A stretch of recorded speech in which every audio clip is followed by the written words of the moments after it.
8.000, pitih 10.000. Itu berang-berang di dalam. Abah kok mahal mana? Situ 7.000. Situ sepak padi. Begitu. Ya. Jadi sebenarnya apa yang dinafkahkan orang tua untuk mendapatkan ilmu agama, anak-anaknya mendapatkan ilmu agama, itu tidak ada ruginya sedikit pun. Ya. Makanya para salaf kita dimuliakan oleh Allah. Memang dahulu guru-guru itu ditanggung oleh negara. Ketika negara tidak menanggung, jatuh kewajiban itu berpindah kepada setiap orang tua. Kewajiban membiayai para guru itu jatuh kepada kaum muslimin. Dulu negara yang menanggung. Kalau sekarang negara yang menanggung guru itu Saudi misalnya. Makanya pendidikannya gratis ditanggung negara. Ya. Kalau negara sudah menanggung baru ya. Itu seharusnya. Bahkan di zaman dahulu itu guru ngaji itu sejenis kutab sekarang itu sebulannya dikasih 15 dinar. 1 dinar 3 juta lebih sekarang. Berapa gaji guru ngaji itu? Berapa? Lebih 45 juta.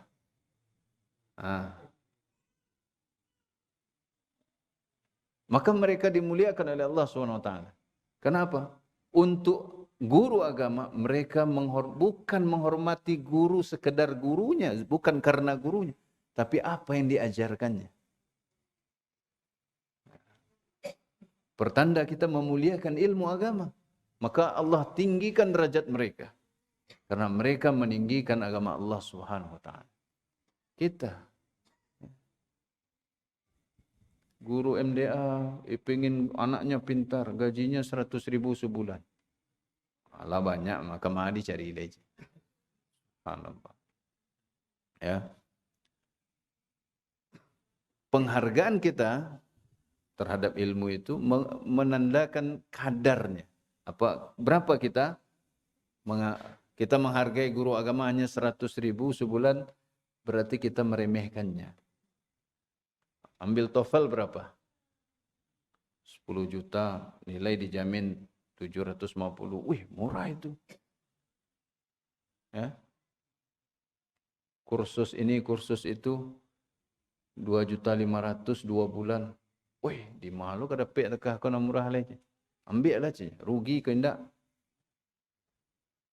Ya. Auzubillah. Ya. Penghargaan kita terhadap ilmu agama itu terlihat dari kadar pengorbanan kita ya untuk mendapatkan ilmu agama tersebut. Ya, tadi malam saya berbincang dengan salah seorang ustadz muda kita yang alumni Saudi, alumni Universitas Islam Madinah. Beliau mengatakan, Masya Allah, di situ itu orang-orang kaya itu berlomba menghargai para penuntut ilmu. Ada markas tahfizul Quran, kemudian ada ujiannya, ada lombanya. Di dalam saja, di dalam markas, belum setingkat nasional. Itu orang-orang kaya itu juara 1 diberi hadiah. Mereka berlomba untuk memberi hadiah. Tanpa diminta kadang. Yang cuma ikut tes ya, tidak ikut lombanya, tapi store saja. Ada yang sampai dikasih sekitar 2.000 rel atau 12.000 rel katanya. Yang juara 1, 2, dan 3 diberi mobil sedan. Dan kita tahu kalau mobil sedan di sana ya tidak mobil sedan kayak kita di sini. Standarnya berbeda. Nah, itulah. Ya. Dan banyak lagi. Ada yang diberi uang, ada yang diberi ini, banyak sekali. Ya. Kadang-kadang di Masjid Nabawi katanya store sama Syekh ya. Terus lewat seorang muslim lalu selesai setoran tiba-tiba dia menjatuhkan saja sekitar 100 real. Ya. Terus pergi saja begitu saja. Untuk orang-orang yang menuntut ilmu. Nah, gitu. Masjidnya Syekh Shalih Al-Utsaimin hafizahullah yang dihadiri sampai 10.000 orang di Masjid Nabawi itu. Majelis Muhimmatul Ilm, Barnamij Muhimmatul Ilm itu kitabnya semuanya gratis. Kitabnya 2 jilid setebal ini. Kali 2. Itu ditanggung oleh orang kaya. Tidak tahu siapa, tidak dipublikasi, dan semua yang di situ diberi gratis. Ya. Bukan PDF di print, bukan.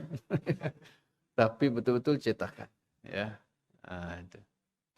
Takzim terhadap ilmu. Maka kita harus menghargai bahwa ilmu itu ada, itu jalan keselamatan. Ketika ilmu lenyap dari suatu umat, maka kesesatan yang menjadi jalan yang ditempuh.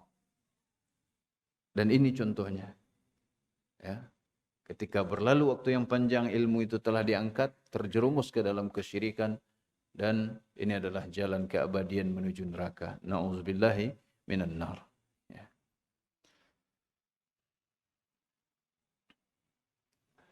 Baik, yang ketujuh. Anna sababa faqdil ilmi huwa mautul ulama'i. Bahwa sebab hilangnya ilmu adalah matinya para ulama. Matinya para ulama. Dan ini sesuai sabda Nabi SAW. Inna Allah la yaqbidul ilma yantazi'uhu minal abdi intiza'an. Walakin biqabdil ulama. Hatta idza lam yubki aliman ittakhadha an-nasu ru'usan juhalan fasu'ilu fa'aftau bighairi ilmin fadallu wa adallu. Sungguhnya Allah tidaklah mengangkat ilmu ini dari hamba-hambanya dengan sekali cabut tiba-tiba jadi orang bodoh semua, enggak. Tapi dicabut dengan mematikan para ulama. Sehingga ketika tidak ada ulama yang tersisa. Misalnya di satu daerah. Ya, bedakan antara ulama dengan penceramah. Kalau penceramah anak pesantren, anak TPA pun bisa latihan ceramah. Ada anak kecil pandai tapi dia bukan ulama. Pandai bermain kata-kata. Ya. Nah, ketika tidak ada lagi ulama di daerah tersebut, maka manusia mengangkat pemimpin-pemimpin yang bodoh. Mereka kemudian ditanya, fasu'ilu, ditanya, ini gimana? Halal haram, boleh atau tidak? Fa'aftau bighairi ilmin. Mereka kemudian berfatwa tanpa ilmu, fadallu wa adallu. Mereka sesat dan menyesatkan orang. Dalilnya apa? Menurut saya. Dalam Al-Quran diharamkan, menurut Ambo enggak apa. Dan ini sudah banyak. Kesyirikan juga dianggap menurut saya tidak apa-apa. Riba menurut saya tidak apa-apa. Pacaran, zina, ya, durhaka dan segala macam, tidak apa-apa gitu. Ya. Ini udah agama menurut, akhirnya muncul apa? Kebodohan. Ya, tersisa kebodohan. Maka kita yang sudah mengaji harus betul-betul berusaha belajar dengan sungguh-sungguh. Karena katakan tiap malam pun majelis sebenarnya itu tidak banyak. Kita hitung saja jam untuk majelis, jam untuk dunia. Jam untuk ibadah masih lebih sedikit. Ya.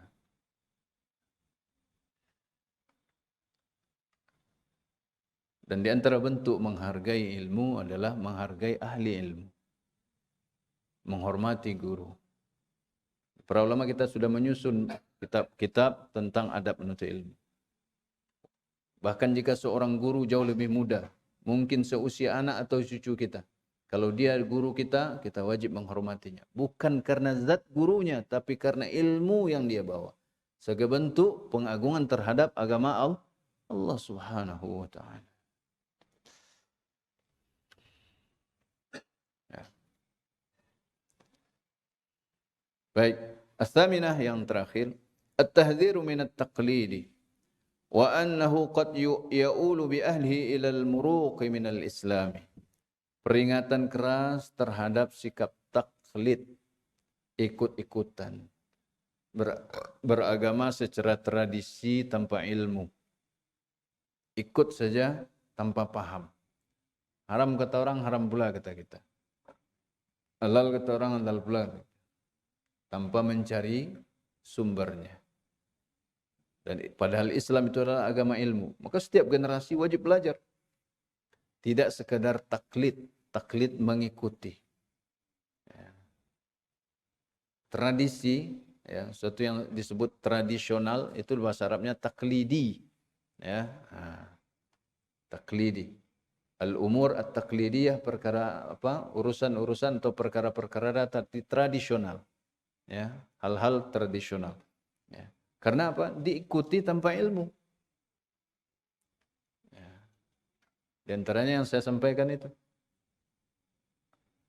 masalah sebab diharamkannya nikah sesuku itu. Awalnya nikah sesusu. Lama-lama tidak diwariskan ilmu, tidak tahu generasi berikutnya, yang mereka ingat hanya haram nikah sesuku. Gitu. Lalu itu yang diwarisi. Akhirnya mengharamkan apa yang Allah halalkan. Gitu. Karena sebabnya sebenarnya sudah tidak ada. Kalau masih ada sebabnya, maka masih ada hukumnya. Dan itu kaidah para ulama kita. Al-hukmu yaduru ma'illatihi wujudan wa adaman. Hukum itu beredar bersama illahnya, sebabnya.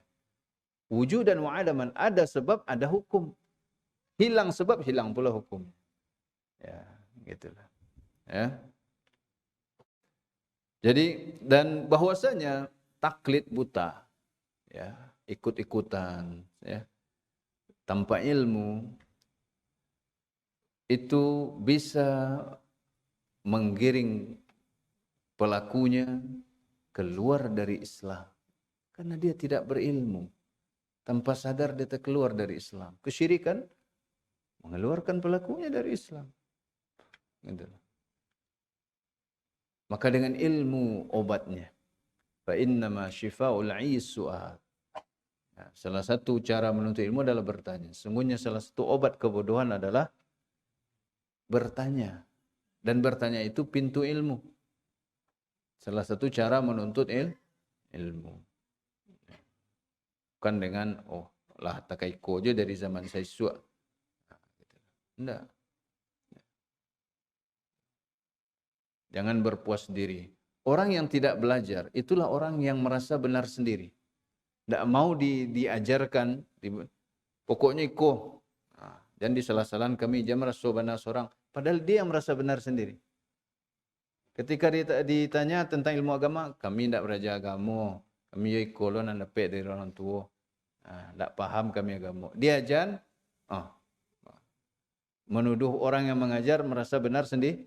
Padahal orang yang enggak mau diajar itulah orang yang merasa benar sendiri.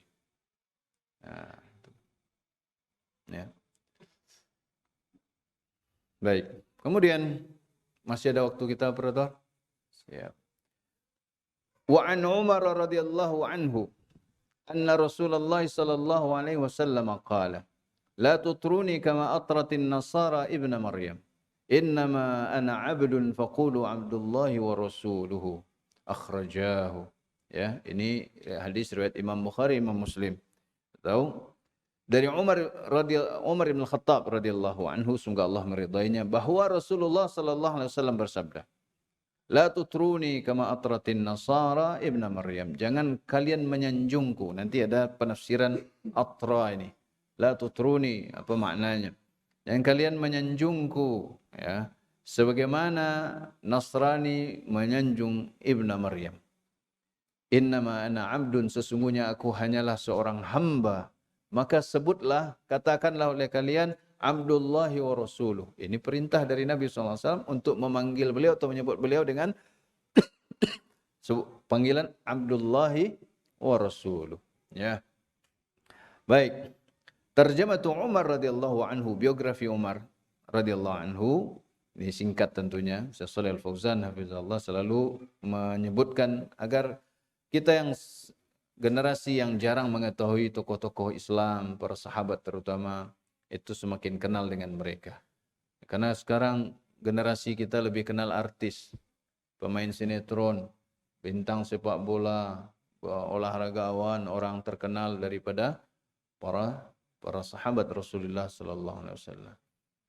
Umar ibn al-Khattab ibn Nufail al-Qurashi al-Adawi amirul mu'minin wa afdalus sahabati ba'da as-siddiqi ustushhida fi dhil hijjah sanah 23 hijriyah. Dia adalah Umar ibn al-Khattab bin Nufail. Umar ibn al-Khattab ibn Nufail Al-Qurashi, dari suku Quraisy, Al-Adawi, ya, dari suku Adawi, Amirul Mukminin, ya, yaitu khalifah kedua, ya, Amirul Mukminin. Wa afdalus sahabah, dan sahabat yang paling afdal ba'da Siddiq, setelah Abu Bakar As-Siddiq. Ya, mati syahid pada bulan Zulhijjah tahun 23 Hijriyah. Pada tahun 23 Hijriyah dibunuh oleh Abu Lu'lu'ah Al-Majusi yang diagung-agungkan oleh orang Syiah Rafidhah Iran. Kalau Majusi itu, Iran itu negara Persia itu. Agamanya agama Majusi. Dan orang-orang Rafidhah Iran sampai sekarang terus mengagung-agungkan Abu Lu'lu'ah ini. Seorang Majusi yang membunuh Umar bin Khattab dengan pedang atau pisau yang dua matanya itu. Ya. Itu bukan pedang Ali bin Abi Thalib. Saya pernah mendengar penuturan seorang orang Arab itu dalam sebuah videonya. Zulfiqar pedang Ali itu bukan dengan dua mata, tapi dia punya gerigi, ya. Karena fakrah itu ada onggokan-onggokan gitu. Itu pedangnya satu mata. Di orang Syiah memasyhurkan pedang dua mata itu pedang Zulfiqar itu. Bukan itu pedang Zulfiqar. Ini ada unsur mengagungkan Abu Lu'lu'ah Al-Majusi. Bahkan kuburannya selalu didatangi oleh orang-orang Syiah itu. Mereka menyebutnya Suja'uddin, pemberani agama. Karena katanya telah membunuh berhala Quraisy. Mereka mengkafirkan Umar bin Khattab. Ya, padahal Umar dijamin oleh Nabi SAW dalam surga. Tidak mungkin Nabi SAW berdusta. Orang-orang Rafidhah pasti berdusta. Agama mereka 9/10-nya dusta. Ya, gitulah. Dan itu dalam kitab mereka. Mereka menyebutkan tis'atu a'syariddin fit taqiyah. 9/10 agama mereka itu adalah taqiyah. Taqiyah itu berdusta. Ya. Kalau di depan orang Islam mengakunya Islam. Mereka tidak meyakini Al-Quran kita, tapi kepada kita ngakunya ini Al-Quran kita. Baik. La tutruni al-itra'u mujawazatul haddi fil madhi wal kadhibu fihi. Al-itra, atra yutri, itra'an itu sarafnya itu ya. Ya. La tutruni, janganlah kalian menyanjungku. Itra, menyanjung itu. Kata itra, ya susah juga menerjemahkan bahasa Indonesia dengan menyanjung ya. Adalah melampaui batas dalam memuji dan berdusta dalam memuji. Memuji tapi melampaui batas sampai tahap berdusta menyanjungnya. Sesuatu yang tidak ada padanya disebut-sebut ada padanya. Dalam hal ini seperti orang Nasrani yang menyanjung Nabi Isa. Mereka mengangkat derajat Nabi Isa melebihi kadarnya, itu hamba Allah dan Rasulnya. Lalu mereka mengangkatnya menjadi Tuhan, dan ini dusta. Dan ini dusta. Dan banyak di zaman kita sekarang ini yang mengangkat pemain bola, pemain ini, pemain itu sebagai mereka menyebutnya God gitu, Tuhan, dewa dan segala macam. Ini nauzubillah ya. Baik, maka sanjungan yang mengandung dusta dan melampaui batas hakikat yang disanjung itu adalah itra. Itra namanya. Itraun ya. Atra yutri, la tutruni, jangan kalian menyanjungku melampaui batas. Dan ini ada pada salawat yang dibuat-buat orang, ya, melampaui batas, ya, hak Nabi SAW. Ya. Kama atratin Nasara ibn Maryam, sebagaimana Nasrani, orang-orang Nasrani menyanjung Isa ibn Maryam. Ay kama ghalatin Nasara fi Isa alaihi salam hatta da'au fihi al-uluhiyyah. Atau maknanya sebagaimana orang Nasrani melampaui batas dalam mengagungkan Isa alaihi salam sampai mengakuinya sebagai Tuhan. Ini melampaui batas dan mengandung dusta karena Nabi Isa bukan Tuhan. Ya.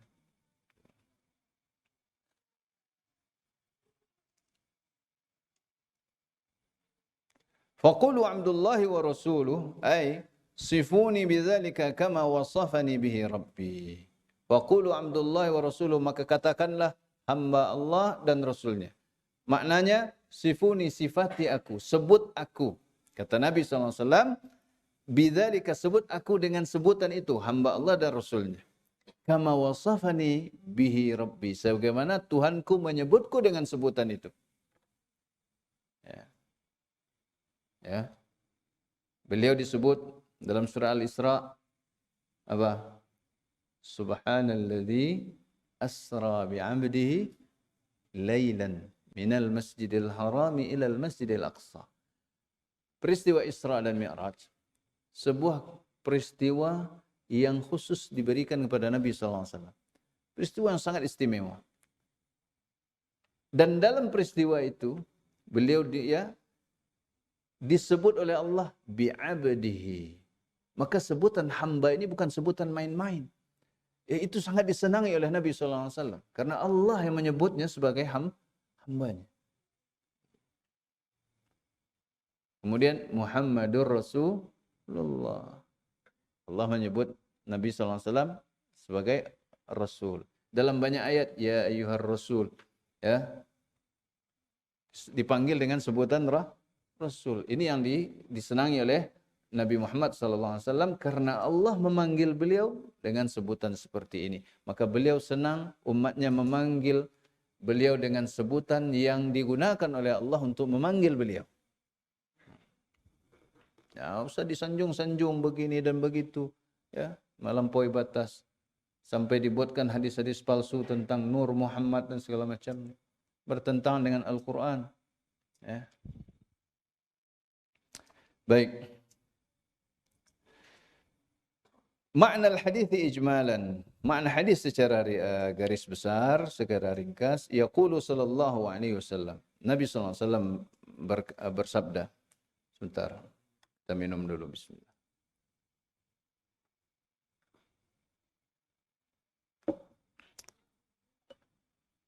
La tamdahuni fataghlu fi madhi kama ghalatin nasara fi Isa alaihi salam. Fadda'u fihi al-uluhiyah. Jangan kalian memujiku lalu kalian melampaui batas dalam memujiku. Sebagaimana orang-orang Nasrani melampaui batas memuji Isa alaihissalam sehingga mereka mengangkatnya atau menjadikannya sebagai Tuhan. Ya.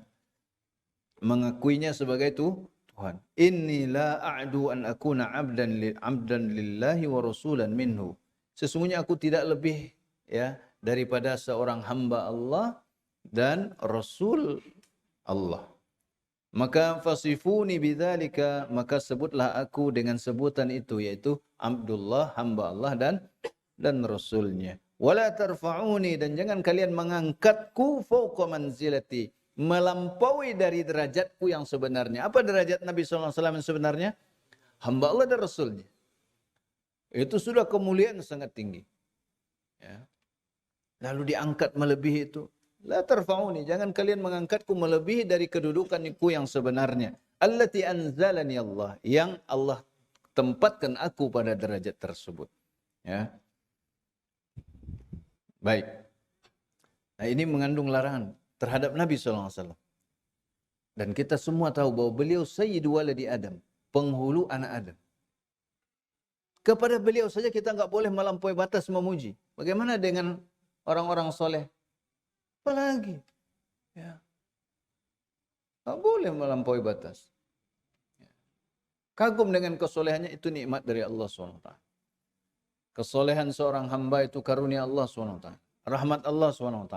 Walaula fadlullahi alaikum wa rahmatuhu lakuntum minal khasirin. Kalaulah bukan karena karunia Allah dan rahmatnya atas kalian, kalian pasti termasuk orang-orang yang merugi. Taufik, kita diberi taufik oleh Allah untuk bisa beribadah, untuk taat, untuk belajar. Itu adalah karunia Allah Subhanahu wa taala. Jangan memuji manusia melampaui batas lalu akhirnya mengangkatnya menjadi Tuhan. Walaupun tidak disebut sebagai Tuhan tapi diperlakukan sebagai Tuhan, sudah mengangkatnya menjadi Tuhan. Baik. Munasabatul hadits lil bab. Hubungan hadis dengan bab ini. Anna Rasulullah sallallahu alaihi wasallam naha 'anil ghuluwi fi haqqihi bi i'ta'ihi syai'an min khasaisir rububiyyah. Bahwa Nabi sallallahu alaihi wasallam melarang bersikap melampaui batas berkaitan dengan hak beliau, ya. Melampaui batas dengan memberi beliau sesuatu yang termasuk kekhususan rububiyah, kekhususan Allah. Ya. Misalnya engkaulah yang mengatur, ya engkaulah yang melapangkan segala kesulitan. Bukan. Yang melapangkan segala kesulitan, menghilangkan segala bahaya, ya, mendatangkan manfaat itu hanya Allah Subhanahu wa taala. Nabi SAW tidak tahu yang gaib. Beliau pun ditimpa luka, ya, hampir terjerumus ke dalam lubang di perang Uhud dan segala macam. Dikejar-kejar musuh untuk dibunuh. Ya. Kepala beliau berdarah, geraham beliau pecah. Ya. Jangan diangkat melampaui derajat beliau. Jangan diberikan sesuatu yang merupakan hak Allah dalam rububiyah. Menyembuhkan. Beliau tidak menyembuhkan. Ya. Menghidupkan, mematikan, ya, memberi rezeki, itu hak Allah SWT. Mengatur alam semesta ini, menakdirkan yang baik dan yang buruk. Tidak ada hak Nabi SAW sedikit pun di situ. Ya. Yang menjadikan api panas kemudian memerintahkan api dingin siapa? Allah SWT. Nabi Ibrahim tidak. Nabi Ibrahim hanya diberi mukjizat. Yang memerintahkan api menjadi dingin adalah Allah SWT. Wa qulna ya naru kuni bardan wa salaman ala Ibrahim. Kami katakan, wahai api, jadilah dingin dan selamat untuk Ibrahim. Karena dingin ada yang tidak selamat. Kalau terlalu dingin juga bisa mati. Baik. Mimma yadullu ala tahrimil ghulu. Ya. Larangan Nabi SAW mengangkat atau bersikap melampaui batas memuji beliau sampai memberi beliau hak-hak Allah SWT. Ya, ini menunjukkan, larangan ini menunjukkan haramnya melampaui batas dalam mengagungkan beliau. Ya.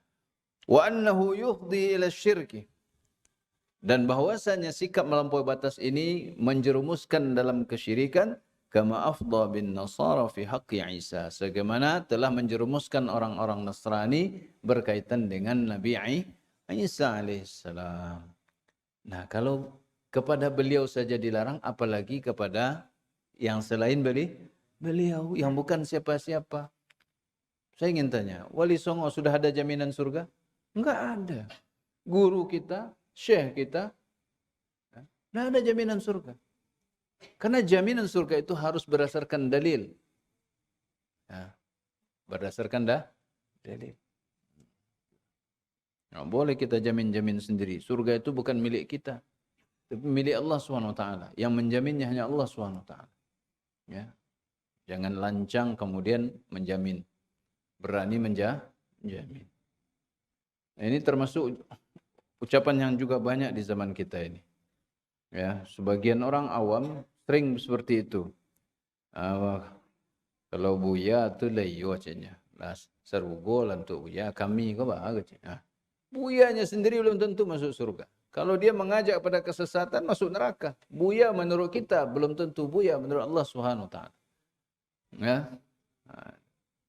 Surga bukan milik kita, ingat itu. Jangan suka menggampang-gampangkan nyebut orang pasti masuk surga. Itu lancang terhadap Allah Subhanahu wa taala. Karena siapa yang Allah jamin surga itu adalah hak Allah semata. Ya, enggak boleh sembarangan.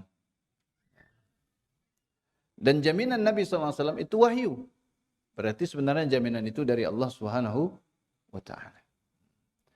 Ma yustafadu minal hadis. Faedah yang diambil dari hadis ini. Aduh, belum selesai nih, jangan tanya-tanya lah. Oh, itu hampir habis, Masya Allah. Ya. Ada 4 faedah. Tahrim mujawazatil haddi fi manhi Nabi sallallahu alaihi wasallam wa ikhrajihi min dairatil ubudiyyati lianna dhalika huwa syirku billah. Haram atau diharamkannya melampaui batas. Mujawazah itu melampaui al-had. Had itu batas. dalam memuji Nabi sallallahu alaihi wasallam dan mengeluarkan beliau dari lingkaran hamba. Maksudnya, beliau tidak boleh dikeluarkan dari lingkaran hamba. Beliau tetap dalam lingkup sebagai hamba. Hamba Allah. Tak boleh dikeluarkan lebih daripada itu. Lianna dzalika huwa syirku billah. Karena kalau diangkat beliau keluar dari hamba menjadi sembahan, maka itu adalah kesyirikan terhadap Allah, menyekutukan Allah dengan selain Allah. Kemudian as-tsaniyah syiddatun nushihi sallallahu alaihi wasallam li ummatihi. Ya. Begitu beliau sangat ingin menasihati umat beliau. Sangat keras menasihati umat beliau, sangat-sangat sungguh-sungguh dalam menasihati umat beliau. Nasihat itu makna secara bahasa Arab jauh lebih luas daripada makna nasihat bahasa Indonesia. Nasihat, nasaha itu artinya akhlasa atau memilih, memurnikan sesuatu untuk orang yang dia cintai. Maka nasihat itu bahasa Arab. Nasaha itu artinya memurnikan. Ya. Murni, bersih. Orang yang memberi nasihat, ketika dia menasihati seseorang, itu dibangun di atas rasa cinta kepada orang yang dinasihati, dan dia memilihkan sesuatu yang paling baik untuk orang tersebut. Maka dia pilih apa yang paling baik. Maka nasihat itu bisa juga perbuatan, bukan hanya sekedar ucapan. Ya. Seorang guru memberikan materi yang terbaik untuk muridnya, dia ajarkan atau diperintahkan untuk melakukan sesuatu, dan itu yang terbaik, itu dia telah berbuat nasihat untuk muridnya. Orang tua, perhatikan, setiap yang sudah jadi orang tua pasti merasakan, dia ingin yang terbaik untuk anaknya. Walaupun banyak anak yang tidak ingin yang terbaik untuk orang tuanya. Ya. Para orang tua seperti itu, pasti ingin yang terbaik untuk anaknya. Sesuai dengan kemampuannya. Makanya, bakti seorang anak tidak pernah bisa membalas kebaikan orang tua. Ya. Karena biasanya para anak itu selalu memberi apa adanya saja untuk orang tua. Ya. Orang tua ingin pakai baju memasuki Ramadan. Ya. Minta beli peci, sarung sama baju koko satu misalnya. Pasti mintanya yang murah selana. Nah, anak senang lemah, lain murah pinta ya. Kebanyakan seperti itu. Tapi kalau sebab biasanya kalau orang tua minta yang mahal, yang mereknya mahal, pecinya tahan, sarungnya yang tenunan yang mahal itu 800.000 satu itu, ya misalnya. Mana ya. Kan sama aja dulu, yang penting sholat nih kok aja. Ya, tapi kalau anak minta ke orang tua, tanggung ya, nak murah sontar rusak. Jak nengkoa sekali bali. Ya. Seperti itulah, ya. Itu nasihat. Dan itu bagaimana Nabi SAW menginginkan umatnya selamat. Maka beliau senantiasa mengingatkan umatnya agar umatnya selamat dari bahaya, selamat dari neraka. Maka berkaitan dengan hak beliau saja, ya, beliau nasihati, jangan melampaui batas. Secara fitrah manusia, siapa yang tidak senang dipuji? Senang. Tapi kalau pujian itu membahayakan, ini yang tidak boleh. Dan kami para ustadz saja, kami ini mungkin bukan apa-apa dibandingkan para ulama Timur Tengah, kami hanya penuntut ilmu. Kadang-kadang ada yang memuji melampaui batas itu tidak senang sekali itu. Kenapa? Rata-rata, maaf ini, yang gampang memuji, dia akan gampang mencaci.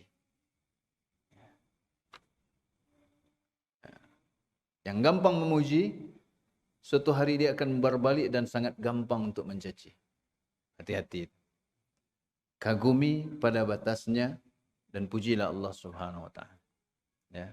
Karena keistimewaan yang ada pada teman kita, pada saudara kita, pada guru kita, semua karunia Allah Subhanahu wa taala. Ya. Baik, ats-tsalitsah annal ghuluwa fis salihin sababun lil wuqu'i fisyirki. Bahwa melampaui batas dalam orang-orang saleh atau memuji orang-orang saleh adalah sebab terjerumusnya ke dalam kesyirikan. Ar-rabi'ah yang keempat, at-tahdziru minat tasyabbuhi bil kuffar. Peringatan keras ya untuk tidak meniru orang-orang kafir. Nah, apa meniru orang kafir? Mengagungkan orang-orang soleh mereka. Ya. Lihat seluruh agama-agama selain Islam itu pasti melampaui batas dalam mengagungkan tokoh-tokoh agama mereka. Ya. Nah, jangan ditiru itu. Jangan ditiru. Karena itu yang menyebabkan mereka terjerumus dalam kesyirikan, mempertuhankan selain Allah. Maka jangan ditiru. Karena Islam punya aturannya. Ya. Semua dalam batasan dan itulah wasatiyah. Moderatnya Islam itu semua berada pada batasannya. Tidak keluar dari batasan paling bawah, tidak pula melampaui batasan yang paling atas. Semua dalam bingkai syariat. Ya.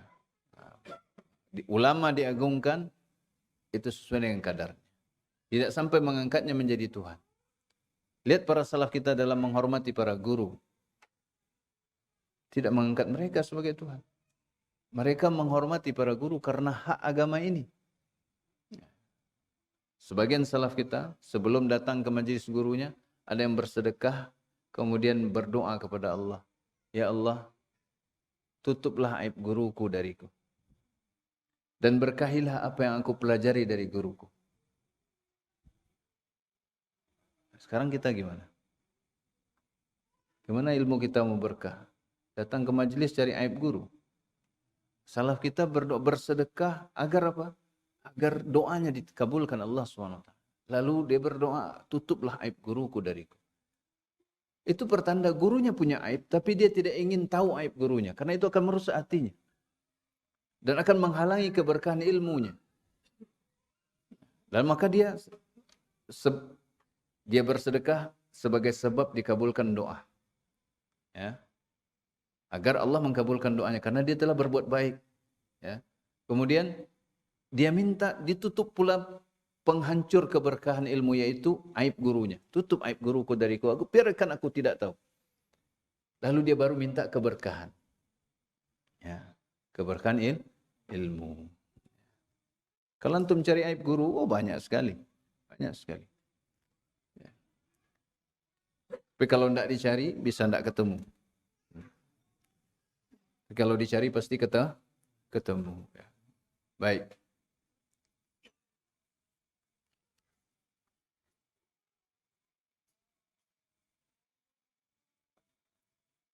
Ya, Masya Allah. Waktu hampir habis Ustaz. Ya, kita tidak boleh nyambung lagi. Dah sampai. Ya. Nanti kita masuk pada hadis yang sesudahnya insyaAllah. Iyyakumul ghuluwa fa innama ahlaka man kana qablakum al-ghulu. Baik pula kita mengatakan orang-orang selain mengikuti manhaj salaf itu masuk neraka. Ya, harus bedakan antara orang yang masih hidup dengan yang sudah mati. Ya. Kalau mati menyelisihi sunnah itu diancam neraka. Tapi bisa jadi Allah ampuni selama bukan kesyirikan. Karena hadis perpecahan umat itu wasataftariqu ummati ya ila 73 firqah kulluha fin nari illa wahidah, itu namanya hadisul wa'id. Hadis ancaman. Bahwa perpecahan itu menyelisihi sunnah itu diancam dengan neraka. Tapi apakah setiap yang menyelisihi pasti masuk neraka? Belum tentu. Hadis ancaman. Nah, orang yang hidup belum bisa divonis dia pasti masuk neraka. Karena bisa jadi di akhir hayatnya dia bertobat, lalu dia masuk surga. Sama orang kafir. Orang kafir selagi hidup sudah bisa kita sebut dia di neraka. Enggak, kamu di neraka. Loh, dia masih hidup. Tapi kita menyebut orang kafir itu di neraka. Itu adalah orang yang mati dalam keadaan kafir. Kalau dia mati dalam keadaan kafir, sudah pasti neraka. Kalau masih hidup bisa jadi dia mendapat hidayah. Banyak sekali kisahnya. Orang yang Islam kemudian murtad ada. Ya. Makanya al-a'mal bi khawatimiha kata Nabi SAW. Amal itu dihitung dengan penutupannya. Maka bedakan antara memvonis dengan menjelaskan hukum. Orang kafir di neraka itu bukan vonis, itu penjelasan hukum. Tapi kalau menyebut si fulan kafir nih dia di neraka lah. Kalau dia masih hidup bisa jadi dia dapat hidayah, kita tidak tahu. Ya. Paham maksudnya? Penjelasan hukum itu beda dengan menjatuhkan hukum pada orang tertentu. Ya. Untuk memvonis orang tertentu dia masih hidup sudah pasti di neraka, itu perlu dalil.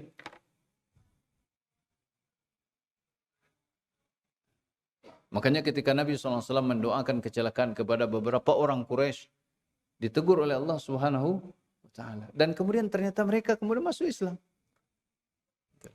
Karena kita tidak tahu siapa yang Allah beri hidayah. Orang yang beliau cintai tidak Allah beri hidayah, itu Abu Talib. Karena hidayah itu milik Allah Subhanahu wa taala. Jadi kita mengatakan menyelisih manhaj salaf diancam dengan neraka. Iya. Karena apa? Pada hakikatnya menyelisihi sunnah.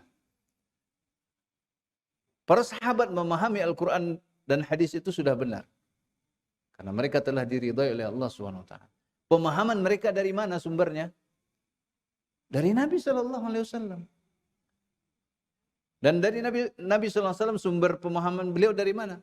Wahyu dari Allah Subhanahu Wa Taala. Maka pemahaman salaf bagian dari sunnah. Tidak bisa memahami sunnah tanpa mengikuti pemahaman mereka. Dan diancam dalam ayat 115 surah An-Nisa tersebut. Ya. Wa yattabi' ghaira sabilil mu'minin nuwallihi ma tawalla wa nuslihi jahannam. وَمَنْ يُشَاقِقِ الرَّسُولَ مِنْ بَعْدِ مَا تَبَيَّنَ لَهُ الْهُدَى. Dan barang siapa yang menentang Rasul setelah nyata kebenaran baginya. Lihat, seluruh orang menyelisih sunnah itu rata-rata menentang Rasul. Itu menentang Rasul.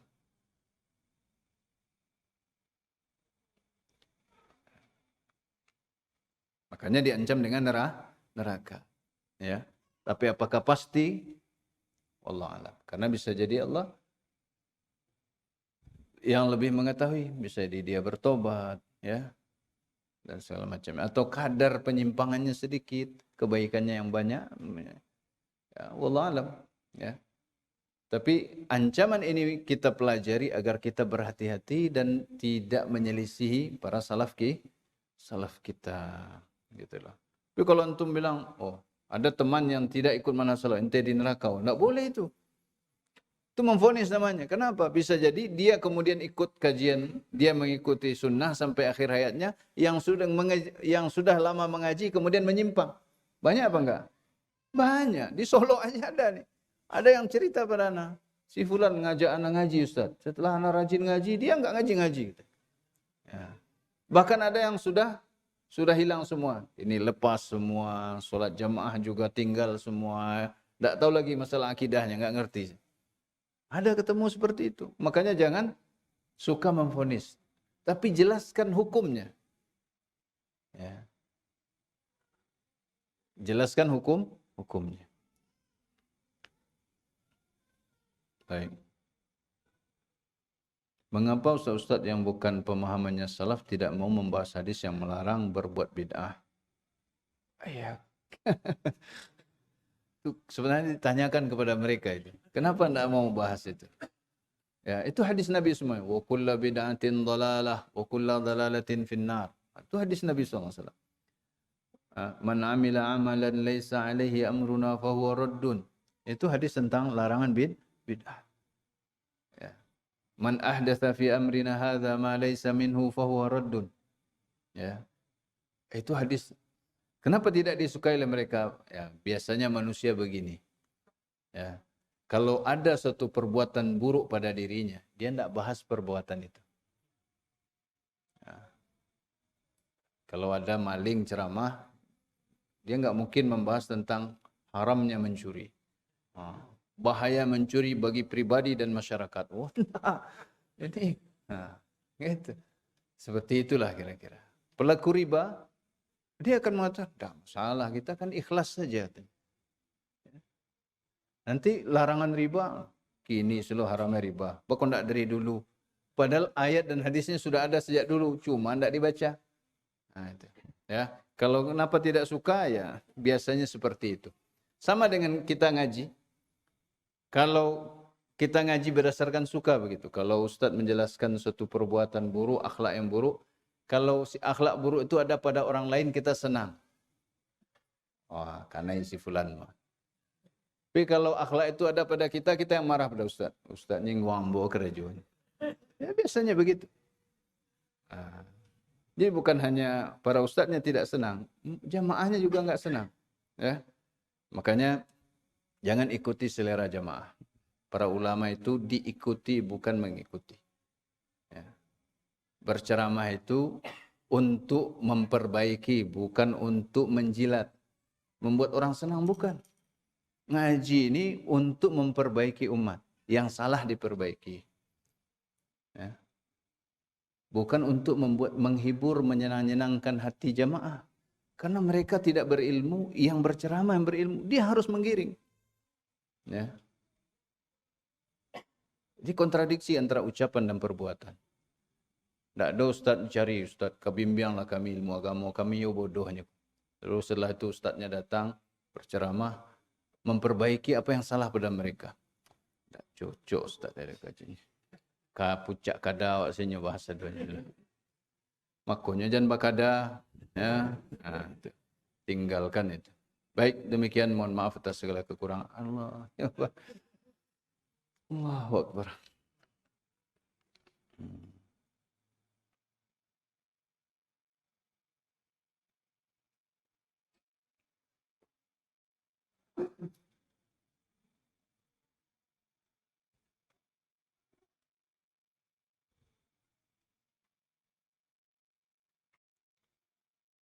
Apa ini ya? Labiuk tua operator. Ya, assalamualaikum warahmatullahi wabarakatuh. Ini terakhir ya. Apakah betul jin makannya dari sari makanan? Sebabnya waktu saya makan apa ini? Di berale apa nih? Berale, tidak ada sarinya. Walaupun makanannya enak-enak. Kata kawan saya disebabkan tukang masaknya tidak pada sholat, pada waktu sholat sudah masuk. Ya. Pertama setan itu mau makan. Kalau kita makan tanpa mengucapkan bismillah, setan ikut makan makanan kita. Bukan berarti makanan kita tiba-tiba kita diam saja hilang sendiri, enggak. Ya. Dan itu kita tidak tahu, itu alam gaib. Ya, tapi intinya dari makanan kita pun. Ya, makanya tulang, makanan yang bertulang yang kita bacakan basmalah, nanti itu akan Allah jadikan makanan bagi jin muslim. Jin kafir tidak bisa makan. Karena di mata jin itu, tulang itu akan terlihat penuh dengan daging. Tapi kalau tidak baca basmalah, maka tulang itu penuh daging terlihat oleh jin kafir, tidak oleh jin muslim. Ya. Jangan kiaskan dengan alam kita, ini sudah berbeda. Ya, nah gitulah. Makanya, ya, sebabnya waktu saya di Beralek tak ada sarinya, walaupun makannya enak-enak. Sarinya ini maksudnya apa nih? Berkahnya mungkin ya. Jadi berkahnya itu. Kalau sarinya itu sesuatu yang nampak, enggak. Berkahnya. Jadi kata kawan saya disebabkan tukang masaknya tidak pada sholat, pada waktu sholat sudah masuk. Ya, maksiat itu menghilangkan keberkahan. Ya. Bisa jadi sumber masakan ini hartanya haram. Ya. Ya, beralek berhutang. Selesai beralek hutang tak bagi ya. Ya, atau melampaui batas dari kemampuan. Allah cabut keberkahan, maka makanan itu tidak bermanfaat walaupun enak-enak. Ya. Jadi tidak sholat, ini salah satu PR kita ya. Kebanyakan sekarang ini ada satu paham bersama yang tidak diumumkan bahwa kalaulah hari beralek itu tidak ada sholat. Iya. Ini berbahaya. Ya. Itu rata-rata di mana? Di kota maupun di desa. Kalau hari beralek tidak sholat. Ada naik pas azan maghrib. Itu lewat sadanya tuh. Lalu minta agar didoakan, mohon doa restu. Atau agar keluarga menjadi keluarga sakinah, mawaddah, warahmah. Agar menjadi keluarga bahagia dunia akhirat. Solat ditinggalkan, gimana mau bahagia? Gimana mau sakinah, mawaddah, warahmah? Ya. Allah cabut keberkahan dari pernikahan itu. Makanya banyak pernikahan yang tidak diberi keberkahan oleh Allah SWT. Keberkahan itu bukan harta banyak, bukan mobil, rumah. Enggak. Keberkahan itu terasa pada kehidupan kita di rumah tangga, kebahagiaan. Walaupun dalam kehidupan yang bersahaja dan sederhana. Tidak sedikit orang yang secara dunianya itu sederhana sekali, tapi dia bahagia. Di mata letak matonya bisa terpejam.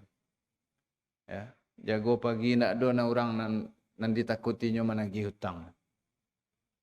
Nak do tagihan kartu kredit gitu.